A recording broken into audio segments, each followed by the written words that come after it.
Good morning class 6 हम पढ़ रहे हैं सब्जेक्ट इंग्लिश ग्रामर और इंग्लिश ग्रामर में lesson number 7 the noun case. ठीक है, इसमें जो संज्ञा के केस 3 टाइप्स के होते हैं उसके बारे में आप पढ़ेंगे। Nominative case, objective case and possessive case. देखिए, a sentence is composed of 2 parts. एक सेंटेंस के 2 पार्ट्स होते हैं, 2 पार्ट से मिलकर बनता है वो सब्जेक्ट और प्रेडिकेट। और उसमें भी जो प्रेडिकेट होता है वो किससे मिलकर बनता है, वर्ब से और ऑब्जेक्ट से। मतलब कि उसमें भी क्या होती है, एक वर्ब होती है, क्रिया होती है और ऑब्जेक्ट्स होता है, उसका ऑब्जेक्ट होता है। नॉमिनेटिव केस, ऑब्जेक्टिव केस और पजेसिव केस 3 टाइप्स होते हैं इसके केस के। व्हेन अ नाउन और pronoun is used as the subject of a verb in the sentence. जब नाउन या फिर प्रोनाउन, संज्ञा सर्वनाम किसकी तरह यूज़ होते हैं, सब्जेक्ट की तरह एक वर्ब के सेंटेंस में, वाक्य में जब उनका यूज़ सब्जेक्ट की तरह किया जाता है तो वो कौन सा केस होते हैं, नॉमिनेटिव केस। और अगर नाउन या प्रोनाउन का यूज़ ऑब्जेक्ट की तरह किया जाता है, ठीक है, तो वो कौन से क्या होते हैं आपके, ऑब्जेक्टिव केस। और व्हेन अ नाउन और pronoun denotes possession, authorship, dedication, origin. और जब एक नाउन या प्रोनाउन किसी सेंटेंस में कोई संज्ञा या सर्वनाम क्या दिखाती है, पोजेशन, ऑथरशिप मतलब कोई चीज़ किससे बिलोंग करती है या उसकी है, डेडिकेशन, ओरिजिन या रिलेशनशिप किसी के बारे में, रिश्ता, तो वो कौन से केस में होते हैं, आपके पॉजिटिव केस में। इस एग्जाम्पल से आपको और समझ में आएगा। जैसे Gopal wrote a letter to his mother. Gopal ने अपनी मदर को एक लेटर लिखा। इस सेंटेंस में गोपाल जो है वो क्या है, सब्जेक्ट है। ठीक है, क्योंकि किसके बारे में बात की जा रही है, गोपाल के बारे में।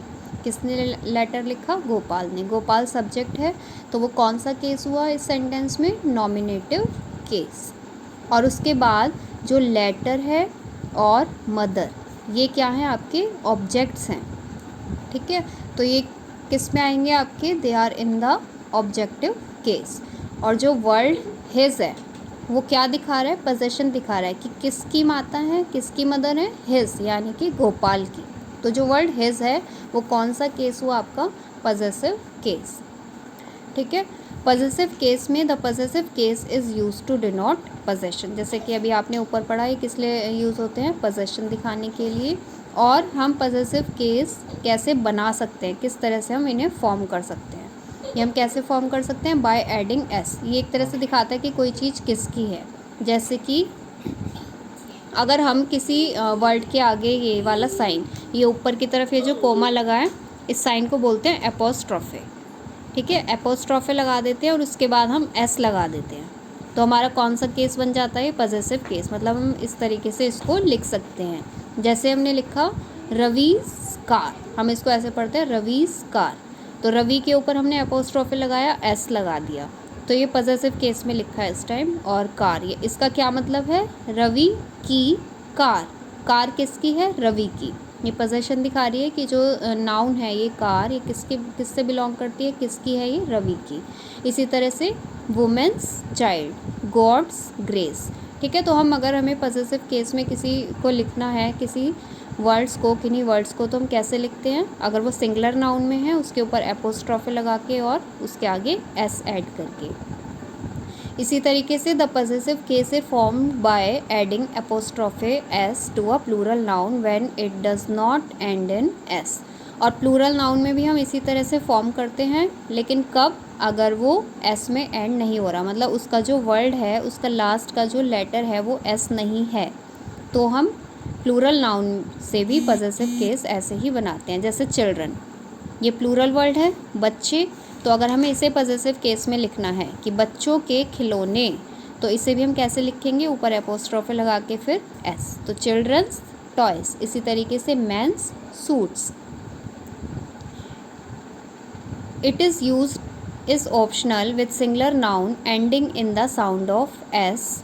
और अगर कोई ऐसे सिंगुलर नाउन है जो किस पर एंड हो रहे हैं, मतलब कोई वर्ड ऐसा है जिसकी साउंड एस है या फिर एस एच यानी कि श, ऐसी साउंड आ रही है, जैसे जेम्स, तो लास्ट में साउंड आ रही है स, जेम्स। तो हम इसको क्या कर सकते हैं, इसका यूज़ ऑप्शनल होता है, यानी कि हम इसे लगा भी सकते हैं और नहीं भी लगा सकते। इस तरीके से भी हम लिख सकते हैं, या फिर हम नहीं भी लिखेंगे तो इट मीन्स जेम्स बुक की, जेम्स की किताबें। ठीक है। और अगर आपका प्लूरल नाउन है और वो एस पे एंड हो रहा है तो हम उसके लास्ट में अपोस्ट्रोफे लगाते हैं, तब हम इसका पॉजेसिव केस बनाते हैं।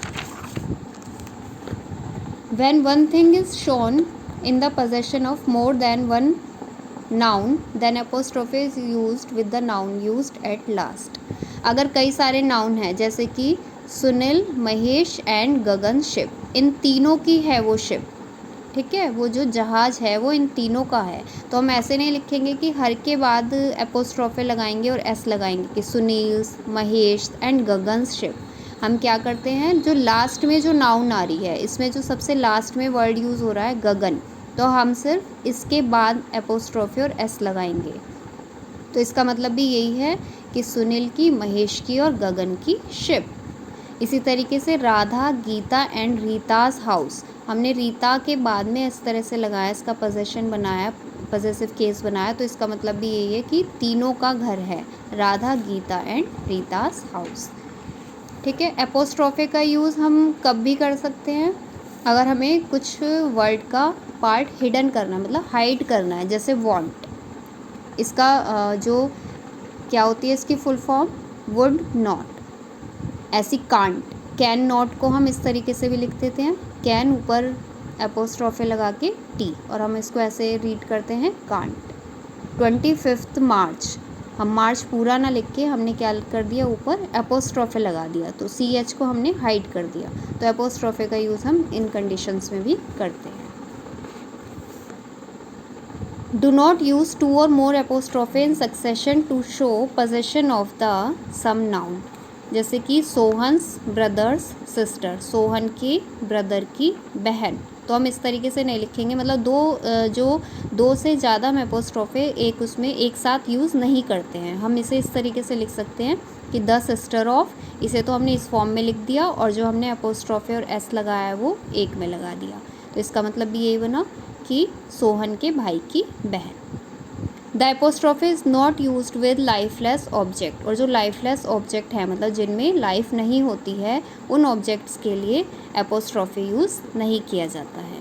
जैसे कि टेबल स्लैग, अगर हमने इस तरीके से लिख दिया तो ये सेंटेंस जो आपका है इनकरेक्ट है, क्योंकि टेबल की लैग, टेबल क्या है, लाइफलेस ऑब्जेक्ट है, टेबल में लाइफ नहीं होती है, तो इसे हम इस तरह से नहीं लिखेंगे, हम यही लिखेंगे कि लैग ऑफ अ टेबल। ठीक है।